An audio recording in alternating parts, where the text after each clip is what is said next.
rapide. Donc, pour faire un examen neurologique, voilà ce qu'il vous faut. Un marteau à réflexe, un diapason, le diapason, un ophtalmoscope. Optionnel. Hein? Ophtalmoscope optionnel. Le fond d'œil fait partie de l'examen neurologique. Hein? Donc là, c'est pour l'acuité visuelle. Si vous voulez du coton pour voir un peu la sensibilité tactile, une aiguille pour voir la sensibilité douloureuse, et là, c'est les dermatomes qu'on va voir tout à l'heure. Alors, on commence, si vous voulez, quand on fait un examen neurologique, on fait l'examen de l'extrémité céphalique, les membres supérieurs, le tronc, les membres inférieurs. Et on termine par la station debout et la marche. D'accord, les différentes démarches. Alors, pour les nerfs crâniens, vous avez 12 paires de nerfs crâniens. Le nerf olfactif, c'est pour donc l'olfaction, hein, l'odorat. Alors, comment on l'examine? Faire comme ça la narine d'un côté et on présente une substance de la narine gauche, hein, et vous présentez une substance odorante, du parfum, du café, n'importe quoi. Bien sûr, le malade s'est fermé, hein, pour pas qu'il triche. Donc, au niveau de cette narine, et le malade, il doit pouvoir sentir, donc, pouvoir vous répondre, café, parfum, etc. D'accord? S'il met du temps, s'il hésite, ça peut vouloir dire une hyposmie, diminution de l'odorat. S'ils ne sont pas du tout, c'est une anosmie. D'accord? Mais vous savez que pour l'odorat, qu'est-ce qu'il faut? Il faut le nez, il faut le nerf olfactif et il faut le cortex responsable de l'odorat. Il faut qu'il y ait l'intégrité de ces trois structures pour avoir un bon odorat. Sinon, on va avoir une hypo ou une anosmie. Donc, avant de dire que c'est une atteinte neurologique, il faut d'abord demander un avis d'ORL. Ça peut être une anosmie parce qu'il a un problème au niveau du nez. D'accord? Donc voilà. Deuxièmement, le nerf optique. Le nerf optique, c'est pour donc la vision. Alors pour le nerf optique, vous devez examiner trois choses. L'acuité visuelle, le champ visuel, et vous devez terminer par le fond d'œil. Le fond d'œil, tout le monde va savoir faire le fond d'œil. Du moins, le fond d'œil simple, quoi, pour voir la papille. D'accord? Donc, l'acuité visuelle, on présente quelque chose, si vous voulez, un stylo. Vous fermez un œil, si vous voulez voir l'optique droit, vous fermez comme ça l'optique gauche, hein, l'œil gauche comme ça, et vous présentez quelque chose au malade qui doit reconnaître. Par exemple, un stylo, ou bien le nombre de doigts, etc. Et vous faites ça aussi de l'autre côté. D'accord? Mais bien sûr, toujours, pour pouvoir bien voir, qu'est-ce qu'il faut? Le nerf optique. Donc, s'il y a une des logiques, donc demandez un avis d'ophtalmo. Donc, la vision, l'acuité visuelle, le champ visuel. C'est quoi le champ visuel? C'est-à-dire, quand je fixe comme ça, je ne bouge pas les yeux, je fixe comme ça, par exemple, la fenêtre, tout ce que je vois, je fixe la fenêtre, je vois la bouteille, hein, tout en fixant comme ça, mais je vois la bouteille, je vois la demoiselle, je vois le docteur, je vois, d'accord? Donc ça, c'est mon champ visuel. Tout ce que je vois en fixant un point. D'accord? Donc comment on l'examine? Le malade, vous mettez comme ça en face du malade, il doit vous fixer, vous regarder. Il ne doit pas bouger les yeux. Pour voir le champ visuel, il ne doit pas bouger les yeux, il doit vous regarder. Et vous faites apparaître des choses. Vous lui dites, par exemple, où est mon doigt? Il doit vous toucher le doigt. Vous faites apparaître des choses dans tout le champ visuel, comme ça. Par exemple, vous lui présentez ça, vous lui dites toucher la bouteille. Et tout en vous regardant, il doit pouvoir la voir et la toucher. C'est ça le champ visuel. D'accord? Est-ce que ça va? Voilà. Et vous terminez par le fond d'œil. Le fond d'œil, alors on voit avec l'ophtalmoscope, qu'est-ce qu'on va voir? On va voir la rétine. Voilà la rétine, donc avec les vaisseaux, etc. Ce qui nous intéresse, c'est ça, c'est la papille.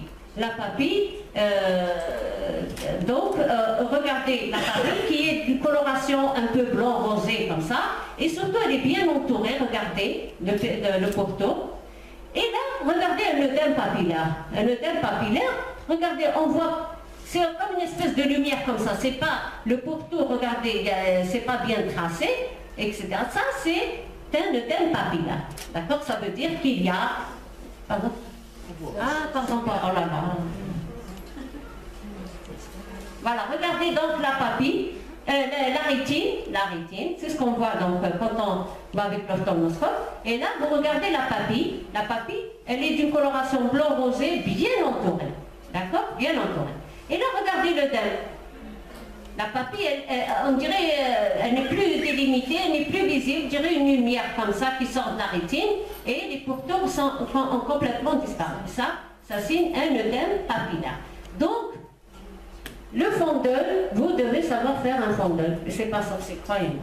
Donc, c'est pas le fond d'œil des ophtalmologues, hein, c'est juste le fond d'œil du généraliste et du neurologue. Voilà.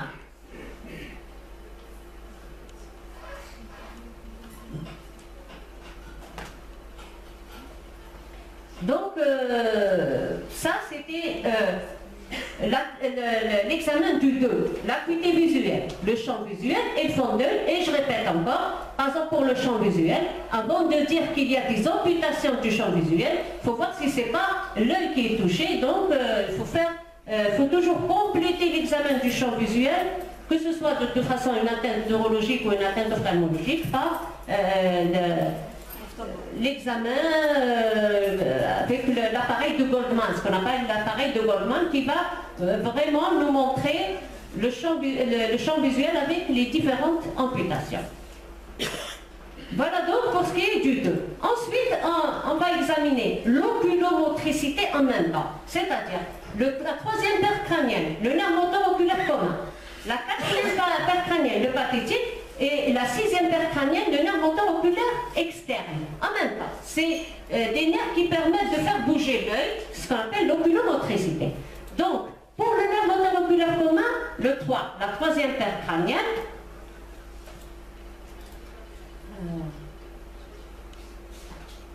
donc le 3, le manque, voilà, le 3, la troisième paire crânienne. Qu'est-ce qu'elle permet? Donc c'est un nerf pédongulaire. Que fait le 3, la troisième? Il innerve la paupière supérieure, le droit supérieur. Vous savez que l'œil, il a 4 muscles qui le font bouger. Le droit supérieur, le droit inférieur, le droit interne, le droit externe. Donc, le manque, qu'est-ce qu'il fait? Il innerve la paupière supérieure, le droit supérieur, le droit interne et le droit inférieur. Donc, s'il est touché, qu'est-ce qu'on va avoir? Voilà, la paupière qui chute, donc emptosis, et l'œil qui ne peut pas regarder en haut, en bas et en dedans. Donc, comme le muscle externe, lui, qui est innervé par le 6, il est interne, il va tirer vers lui, et donc on va avoir un strabisme divergent. Voilà. Donc ça pour l'atteinte du 3. Le 4 en fait, quand il est atteint, ça nous donne une diplopie dans le regard, en bas et en dedans. C'est-à-dire, pour cet œil-là, quand on demande au malade de regarder comme ça, en bas et en dedans par rapport à cet œil, comme ça, alors normalement il doit avoir normal. S'il voit double, ça veut dire qu'il y a une atteinte du 4, le pathétique. D'accord? Et bien sûr, on fait ça d'un côté, après, de l'autre côté. Pour ce qui est du 6, le 6, il innerve le droit externe. Donc, s'il est touché, le malade va avoir un strabisme convergent. D'accord? Donc, voilà. Alors, comment on examine le malade? On leur dit tout simplement de regarder. D'abord, vous voyez l'aspect général des paupières, s'il n'y a pas un ptosis, s'il n'y a pas une atteinte du bras. Et puis, vous demandez au malade de regarder comme ça, votre doigt dans tous les côtés. Vous allez voir pour les 2 yeux s'ils peuvent bouger dans tous les sens. Voilà. Parce que des fois, le strabisme n'est pas évident. Hein? Le malade, il peut avoir par exemple une atteinte du 6, mais il n'a pas de strabisme. Vous le regardez comme ça, il n'y a pas de strabisme. C'est quand vous lui dites de faire bouger les yeux, alors vous voyez que par exemple, s'il y a une atteinte du 6, il ne peut pas aller jusqu'au bout. Et donc, vous dites atteinte du 6 droit. D'accord?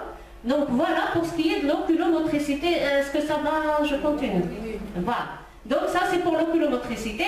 Donc la 5e paire crânienne qui est le trijumeau. Le trijumeau, il est sensitif, moteur et réflexe. Là, pour le côté sensitif, c'est pour la sensibilité du visage. Et vous savez qu'il est divisé en 3 branches. La branche, le 5.1 qui est l'ophtalmie, le 5.2 qui est le maxillaire supérieur et le 5.3 qui est le maxillaire inférieur. D'accord? Donc, comment on examine côté sensitif?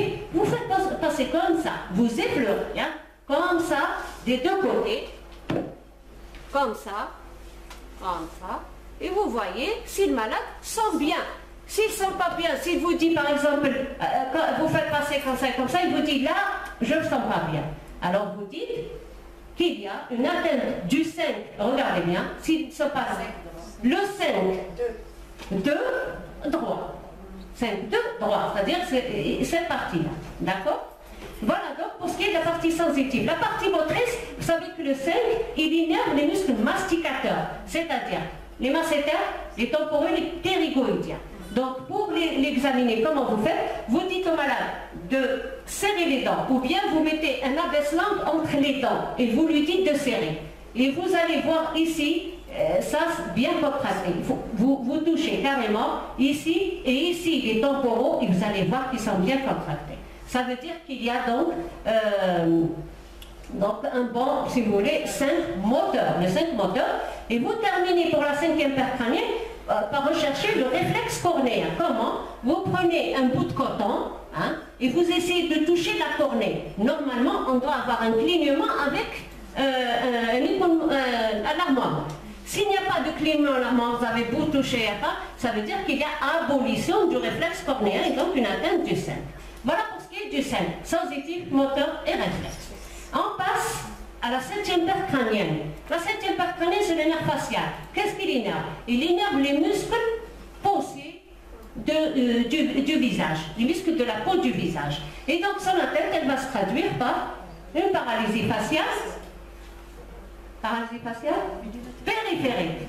Parce que vous savez qu'il y a la paralysie faciale périphérique et la paralysie faciale centrale.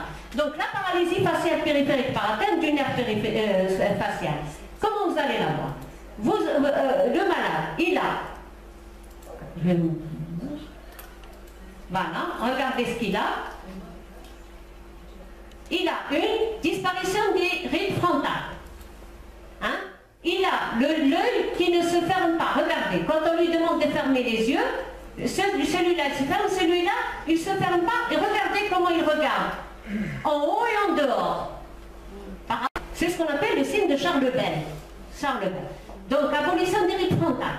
Non-occlusion de l'œil avec signe de Charles Bell. En descend encore, on a un effacement de ce pli nasogénien. Regardez celui-là comme il apparaît, là il efface. Et en plus, on a une déviation de la bouche du côté sain. Alors là, je répète encore parce que des fois, si vous voulez, des médecins, des internes, etc., ils nous envoient des malades, la bouche elle est déviée de ce côté-là, ils nous disent paralysie faciale, par exemple la gauche. Ils croient que la déviation elle est du côté de la déviation, elle est du côté opposé à l'antenne du nerf, parce que ces muscles-là sont déficitaires, automatiquement les autres ils s'en vont, ils tirent vers eux, et donc la déviation elle est de l'autre côté. D'accord? Donc voilà les signes cliniques. Alors comment on examine? Si vous voulez, des fois, on reçoit des malades qui ont une PFP, paralysie faciale périphérique, mais qui n'ont aucun signe. Ils en diraient qu'il n'y a rien. Parce que c'est une PFP modérée. Donc là, il faut les examiner pour rechercher les signes. Dites-leur de relever les sourcils, comme ça, de relever les sourcils pour voir s'il y a des plis. Dites-leur de fermer les yeux. Parfois, l'œil ne se ferme pas. Ou bien il se ferme incomplètement. Hein? Et vous voyez les cils bien apparents, ce qu'on appelle des cils de souple. C'est-à-dire l'œil qui se ferme pas complètement, c'est tout. Vous pouvez ne pas voir un signe de Charles Bell. Dites-lui de sourire. Vous allez voir que le côté sain, il peut sourire, le côté paralysé, il ne peut pas sourire. Dites-lui de souffler, de siffler. Il ne peut pas le faire. Il ne peut pas faire rapprocher, si vous voulez, les muscles de la bouche à cause de la paralysie d'un cause. Voilà. Donc on lui dit, relevez les sourcils, fermez les yeux, sifflez, soufflez, sourire. Et là, vous allez trouver les signes de la paralysie faciale. Vous allez dire de quel côté. Voilà donc pour ce qui est de la paralysie par atteinte du nerf facial. Alors, le nerf facial, ensuite le nerf 8, qui est le cochléo-vestibulaire. C'est le nerf auditif et vestibulaire. Le nerf auditif, c'est pour donc l'acuité auditive. Comment vous faites? Donc, vous chuchotez quelque chose. Par exemple, vous voulez examiner le nerf auditif droit. Vous allez chuchoter quelque chose devant l'oreille du malade qu'il doit reconnaître.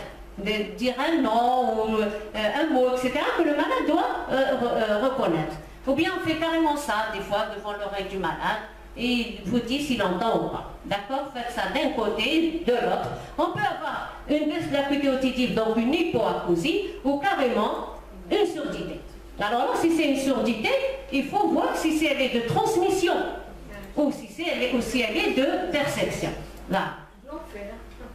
Ah, il fait là. Voilà donc pour ce qui est, même chose, je le répète, pour ce qui est de l'audition, toujours avant de dire que c'est une atteinte neurologique, demandez un avis d'ORL pour voir si ce n'est pas l'oreille qui est touchée. D'accord? Donc le côté vestibulaire, quand on a une atteinte vestibulaire, on a deux signes.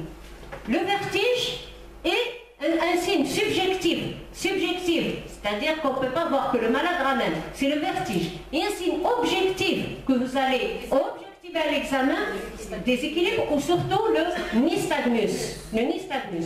Donc, recherchez le vertige, c'est-à-dire à l'interrogatoire, le vertige. Et quel type de vertige? Ça peut être un vertige rotatoire, donc une atteinte périphérique ou un type d'instabilité, donc une atteinte centrale. Bon, je ne vais pas entrer dans le détail, sinon ça va prendre beaucoup de temps. Et à l'examen, vous devez rechercher un nystagmus qui est des mouvements involontaires, saccadés comme ça, des globes oculaires. Et donc vous devez dire au malade de suivre votre doigt. S'il y a un nystagmus, vous allez voir donc des mouvements saccadés comme ça, qu'on déterminera plus tard si le sens de ce nystagmus. Voilà donc pour ce qui est du 8. Le 9 et le 10 s'examinent ensemble. En fait, pour le 9 et le 10,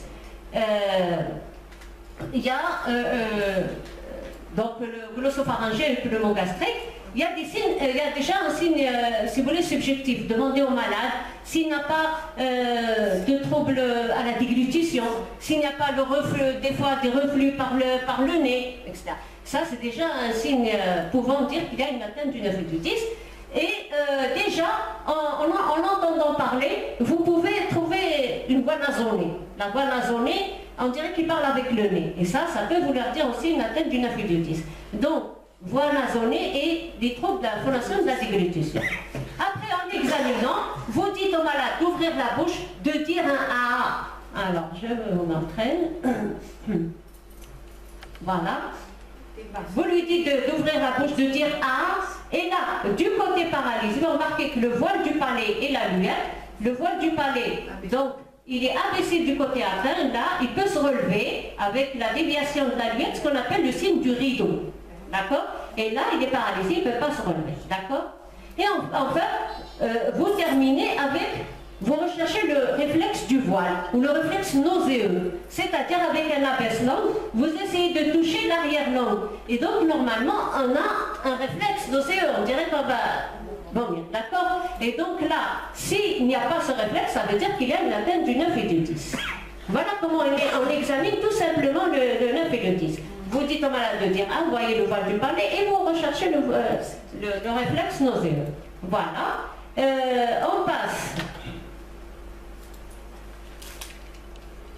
On passe donc à l'examen du nerf spinal, le nerf de la 11e paire crânienne qui est purement motrice. Qu'est-ce qu'il innerve la 11e paire crânienne, le nerf spinal? Il innerve les sternocleidomastoïdiens et les trapèzes. Bah, donc comment on examine les sternocleidomastoïdiens? On demande au malade de pousser comme ça, contre résistance. Le malade, il doit pouvoir pousser comme ça, contre résistance. Voilà, d'un côté et de l'autre. S'il y a un déficit, s'il ne peut pas, ça veut dire qu'il y a une atteinte du spinal, droit ou gauche. D'accord?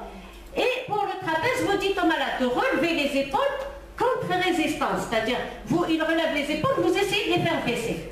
Hein? Et vous voyez, s'il y a un déficit, si vous pouvez faire baisser par exemple de ce côté-là, vous dites atteinte du spinal gauche par exemple, d'accord? Voilà donc pour ce qui est du spinal, sternocleidomastoïdien et trapèze. Et on termine les paires crâniennes par le grand hypoglosse qui innerve la langue, c'est le nerf de la langue. Donc, déjà, regardez la langue. Il faut la regarder si vous voulez et voir s'il y a, vous recherchez deux choses. S'il y a des fasciculations, c'est très important. S'il y a des fasciculations, ça signe l'atteinte du 12. C'est quoi ces fasciculations? Le malade, il fait sortir la langue, vous l'examinez et vous regardez, vous allez voir des petits mouvements sans cesse, des petites... ça, c'est des fasciculations, ça veut dire qu'il peut y avoir une atteinte du 12. Et vous recherchez aussi autre chose à l'inspection, l'amyotrophie. Vous pouvez avoir une amyotrophie, une atrophie d'une hémilongue, d'accord? Donc on cherche l'amyotrophie à l'inspection, l'amyotrophie et les fasciculations. À l'examen, vous dites au malade de faire bouger sa langue d'un côté, de l'autre, et vous voyez s'il arrive à les bouger des deux côtés. Voilà pour ce qui est des pertes crâniennes. D'accord? Oui? Le 6. Le 6? Oui. Le 6, c'est le nerf moteur oculaire externe qui innerve le... J'ai dit qu'on l'examinait avec l'oculomotricité, le 3, le 4 et le 6. Le 6, il innerve, c'est vrai que... Le 6, il innerve le droit externe. Donc le malade, par exemple pour cet œil-là, vous lui dites de suivre le doigt, il ne peut pas... Alors, comme le muscle droit interne, il est bon, il va tirer vers lui, on peut avoir un strabisme convergent. Là. Donc, voilà pour ce qui est des pertes crâniennes.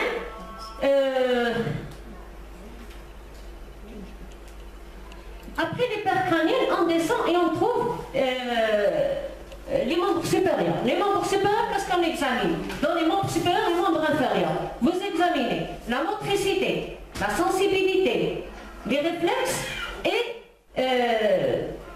la coordination motrice. Donc, dans la motricité, qu'est-ce qu'on va examiner? D'abord, dans la motricité, vous avez deux choses, le tonus et la force musculaire. Le tonus, c'est quoi le tonus? Donc, quand vous bougez comme ça, le segment de membre, on a une certaine résistance. Ni c'est flasque, ni c'est résistant, d'accord? Ni c'est hypertonique. Donc, si c'est flasque, on parle d'hypotonie, et on va surtout dans les syndromes cérébelleux ou dans les atteintes périphériques. Si c'est résistant, si par exemple, vous faites ça, vous rencontrez une résistance, ça veut dire qu'il y a une hypertonie, d'accord? Et alors là, si vous trouvez une hypertonie, il faut voir si elle est spastique, donc atteinte pyramidale, ou bien plastique, atteinte extrapyramidale. On verra plus tard quand on fera les ateliers. Voilà donc pour ce qui est du tonus. Et vous faites au membre supérieur, si vous voulez, pour la force musculaire, on fait l'épreuve des bras tendus. Là voilà l'épreuve des bras tendus, regardez. On met le malade comme ça. S'il y a un déficit, il fait comme ça. S'il y a un déficit, vous voyez que la main commence à baisser progressivement. Et vous dites, épreuve des bras tendus, déficitaire, à droite, à gauche ou des deux côtés. Ça peut être aussi des deux côtés. Voilà donc pour ce qui est du membre supérieur. Bien sûr, si on trouve un déficit, il faut faire ce qu'on appelle le testing musculaire pour voir si le déficit est proximal ou bien périphérique, et là, distal, oui, et là, donc, on fera ça plus tard. Voilà. Maintenant, vous avez fait donc la motricité, la sensibilité. La sensibilité, si vous voulez, là, c'est important d'avoir ce qu'on appelle si vous voulez, ces images-là, c'est les dermatomes, les différents dermatomes. Vous savez que le sujet est divisé en plusieurs dermatomes qui dépendent des racines. Il y a les racines nerveuses qui sortent donc de la moelle et qui vont aller pour innerver les différentes parties donc, du corps. Et le corps est divisé en dermatomes. Voilà. Et donc, pour la sensibilité, qu'est-ce qu'on va examiner dans la sensibilité? Vous avez la sensibilité superficielle et la sensibilité profonde. Dans la superficielle, vous allez faire donc la sensibilité, si vous voulez, tactile, avec, vous faites passer comme ça vos mains, comme ça sur le corps du malade. Et pourquoi on vous a montré ces dermatomes? Parce que vous faites passer dans certaines régions du corps. Et si vous trouvez une hyposthésie, par exemple, si le malade, en faisant passer votre main ici, il vous dit, là, je ne sens pas bien. Là, je sens bien, là, je sens bien, etc. Mais là, je ne sens pas bien. Et vous devez vous reporter à votre bonhomme pour reconnaître quelle est l'hyposthésie. Elle dépend donc de quelle racine. D'accord? Bon. On fera ça plus tard en détail. Donc ça, c'est la sensibilité superficielle. Et même chose, vous faites même chose avec la sensibilité douloureuse. Avec la sensibilité douloureuse, avec une aiguille, vous touchez les différentes parties du membre supérieur. Vous voyez si le malade sent ou pas la sensibilité douloureuse. La sensibilité thermique, avec des tubes d'eau chaude et d'eau froide, même chose, vous touchez le malade avec ces tubes-là. Le malade, on doit reconnaître si c'est le tube chaud ou le tube froid. Voilà donc pour ce qui est de la sensibilité superficielle, la sensibilité profonde. Alors là, la sensibilité profonde, vous pouvez... on peut examiner plusieurs choses. Par exemple, on peut mettre un objet dans la main du malade. Et il doit savoir, il doit la reconnaître. Par exemple, vous mettez une bague dans la main du malade. Le malade, il doit vous dire, yeux fermés, vous lui mettez une bague dans la main, il doit savoir que c'est une bague. Vous lui mettez, par exemple, nous on a pris l'habitude d'enlever le rond du marteau réflexe et lui mettre dans la main, et on lui dit, est-ce que c'est rond ou carré? Il doit nous dire si c'est rond ou carré. Est-ce que c'est du plastique ou du métal? Il doit nous dire. S'il ne reconnaît pas, ça veut dire qu'il fait une atteinte, ce qu'on appelle une astériognosie, la non-reconnaissance des objets placés dans la main. Vous pouvez aussi, par exemple, placer le doigt du malade dans une position que le malade, yeux fermés, doit reconnaître. Par exemple, vous la placez comme ça, il vous dit, yeux fermés, il vous dit c'est vers moi. Vous placez comme ça, il vous dit c'est de l'autre côté, d'accord? S'il ne reconnaît pas la position de ses doigts, ce qu'on appelle la non-reconnaissance de la position des doigts ou des orteils, ça veut dire qu'il a une atteinte de la sensibilité profonde. Vous pouvez tester la sensibilité vibratoire. La sensibilité vibratoire, vous vous rappelez tout à l'heure avec le diapason. Le diapason.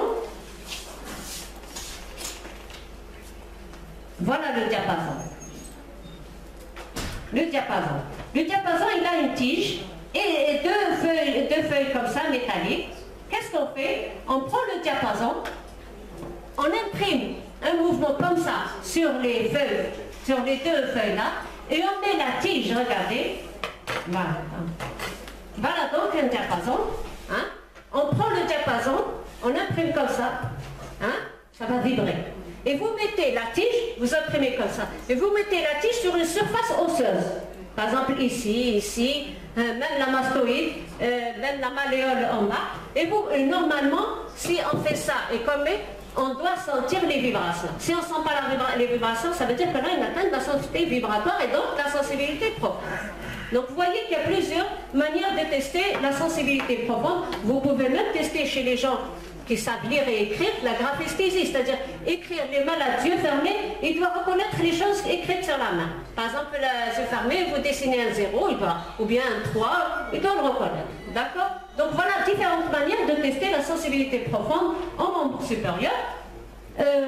Donc, motricité, sensibilité, est-ce que ça va pour jusqu'à présent? D'accord? Et donc, on va voir maintenant les réflexes au membre supérieur.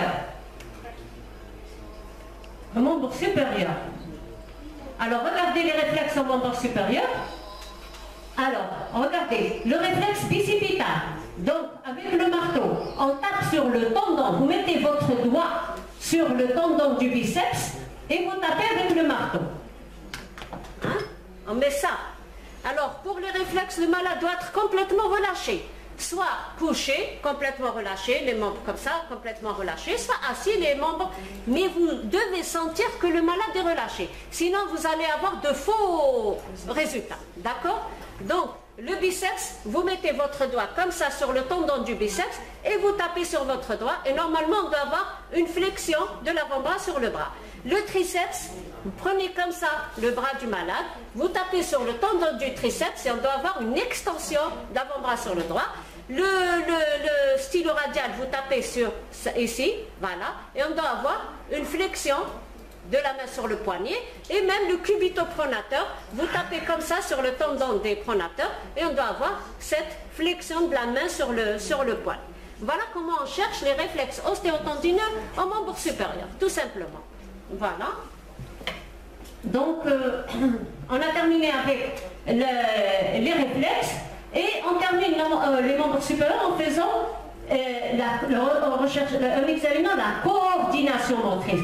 les mouvements, on peut avoir un bon mouvement, c'est-à-dire on a une force musculaire, je peux prendre par exemple ça, je peux le prendre, j'ai la volonté de le prendre, je peux le prendre, j'ai une bonne force musculaire, mais si j'ai une mauvaise coordination de mes mouvements, je ne vais pas bien le prendre, je vais trembler, d'accord, les mouvements ne sont pas bien coordonnés, et c'est ça ce que j'examine. Donc en membre supérieur, qu'est-ce que je fais? Je fais l'épreuve douanée. Alors l'épreuve douanée, regardez. Donc on fait l'épreuve douanée, comme ça. Le bout du doigt doit toucher le bout du nez, d'accord? Alors doucement après, rapidement. Alors le malade, qu'est-ce qu'il peut faire? Hein? Non. Pour le cérébelleux, coordination zone. Alors le malade doit faire ça. Par exemple, il peut ne pas arriver au but ou dépasser le but. C'est ce qu'on appelle les dysmétries. Hypermétrie, dysmétrie, donc c'est un trouble du mètre, si vous voulez, de la distance. Il n'arrive pas ou il dépasse le but. Donc, dysmétrie. Le malade, il peut, par exemple, vous lui dites, allez, on commence. Et vous avez commencé, lui, il n'a pas encore commencé. Mais du temps, après, il commence. Vous lui dites arrêtez, il continue, après il s'arrête. C'est ce qu'on appelle une dyschronométrie. C'est un trouble du temps, d'accord, du temps. C'est-à-dire il a du mal à débuter et à s'arrêter.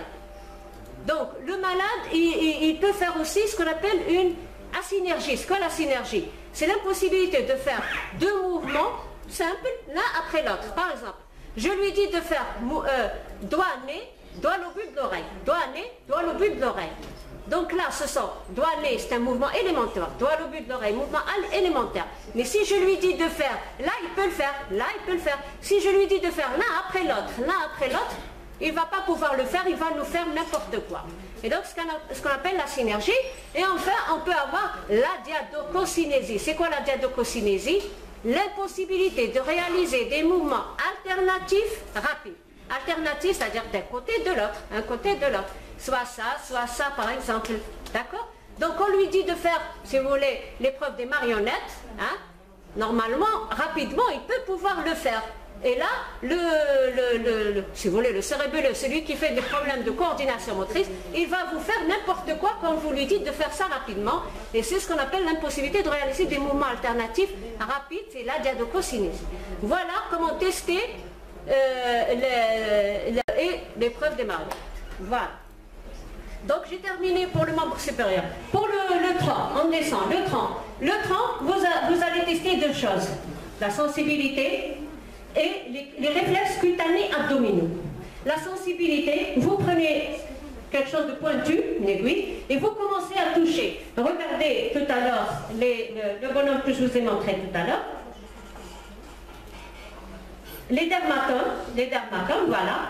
Alors, vous commencez à toucher le malade de haut comme ça, avec l'aiguille à droite, puis à gauche, avec une aiguille.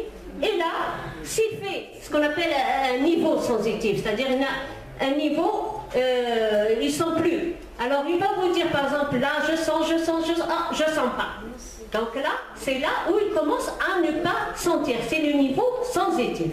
D'accord? Vous devez chercher. Il peut bien sentir, bien sûr, un sujet normal, il sent bien, mais s'il a un problème, surtout le problème de compression médulaire, etc., il va, à un moment donné, ne pas bien sentir. D'accord? C'est le niveau lésionnel. Et par exemple, s'il s'arrête ici, vous vous reportez à ce bonhomme-là et vous dites niveau sensitif, telle région. Par exemple, D10, D11, D12, etc. D'accord? Alors, vous cherchez le niveau sensitif et vous cherchez les réflexes cutanés abdominaux. Les réflexes cutanés abdominaux, c'est quoi? Quand vous prenez, nous, on a l'habitude de prendre la pointe de notre marteau et on la fait passer dans les réflexes, sur l'abdomen, si vous voulez, la peau de l'abdomen. Et normalement, on doit avoir une petite contraction de la peau de l'abdomen. C'est ça le réflexe cutané abdominal. Et en fait, il y a trois étages. Le réflexe cutané abdominal supérieur, le moyen et l'inférieur. Alors, si vous voulez pour avoir des repères, le moyen, il passe par l'ombilic. Voilà. Le supérieur juste au-dessus, l'inférieur juste au-dessous. Voilà. Vous prenez la pointe de votre marteau, ou quelque chose de pointu, vous faites passer juste au-dessus de l'ombilic des deux côtés, S'il y a contraction, ça veut dire que le réflexe cutané abdominal est présent. S'il n'y a pas contraction, vous dites réflexe cutané abdominal aboli dans tel territoire. Par exemple, l'étage supérieur, l'étage inférieur, à droite, à gauche, etc. Donc, dans les trois territoires, juste au-dessus de l'ombilique, c'est l'étage supérieur. Au niveau de l'ombilique, c'est l'étage moyen. Juste au-dessous de l'ombilique, c'est l'étage inférieur. Voilà ce qu'on cherche au niveau du tronc. Et on termine par les membres inférieurs. Les membres inférieurs, même chose que le membre supérieur. Donc, la sensibilité, c'est kiff-kiff. Ça va pour la sensibilité. Donc superficielle, thermoalgésique et profonde. Alors pour la sensibilité profonde, on fait l'épreuve du gros orteil. Hein? Vous prenez le gros orteil, c'est comme tout à l'heure pour la main. Voilà, vous prenez les gros orteils et le malade, yeux fermés, il doit savoir quelle est la position de son gros orteil. Est-ce que c'est vers lui ou est-ce que vers l'extérieur? Si ce n'est pas, vous dites épreuve du gros orteil, donc déficitaire si vous voulez, donc atteinte de la sensibilité profonde. Voilà pour ce qui est de la sensibilité. La motricité, même chose. Vous recherchez s'il y a une hypo ou une hypertonie. Et s'il y a une hypertonie, vous devez dire si elle est spastique ou, c'est-à-dire pyramidale ou extrapyramidale. Alors, pour les épreuves, pour la force musculaire, pour le membre supérieur, on a dit qu'il y avait l'épreuve des bras tendus. Pour le membre inférieur, regardez ce qu'on a. Alors, on a l'épreuve de Mengazini. L'épreuve de Mengazini, c'est en fait l'équivalent de l'épreuve des bras tendus au membre supérieur. On met le malade comme ça, c'est tout. Et on voit, s'il y a un abaissement, si vous voulez, d'un membre, on dit que l'épreuve de Barré, de Mengazini est déficitaire. À droite, à gauche, et elle peut être déficitaire des deux côtés. D'accord? Ça, c'est l'épreuve de Mengazini.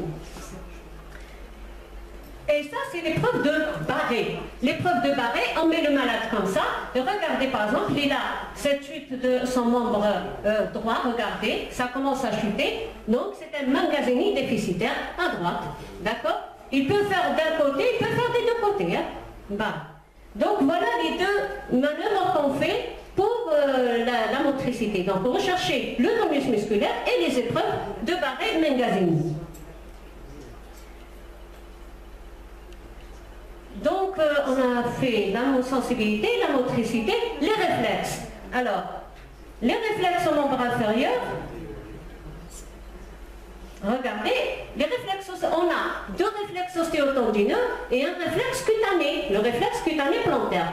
Alors, les réflexes ostéotendineux, vous en avez deux. Vous avez le réflexe rotulien et le réflexe achilléen. D'accord? Le réflexe rotulien, alors le malade, il doit être complètement couché, complètement relâché, et vous prenez son membre, comme ici, regardez, il doit être soit couché, et vous prenez son membre comme ça, vous devez sentir qu'il est complètement relâché, hein, et vous tapez sur le tendon rotulien, et le malade, il va avoir une extension de sa jambe par rapport à sa cuisse, d'accord? Et là, regardez, c'est une bonne méthode de recherche du réflexe rotulien. Le malade, il est assis sur le bord du lit, les jambes pendantes. Hein? Il doit être complètement relâché. Alors, des fois, les malades, c'est difficile pour qu'ils se relâchent. Très difficile. Alors, je vous donne une astuce. Dites-lui de faire ça. De faire ça. De bien tirer, de regarder en haut et de compter. Alors là, vous allez voir qu'il va être complètement relâché. Hein? Ça, de bien tirer, il regarde en haut et il compte.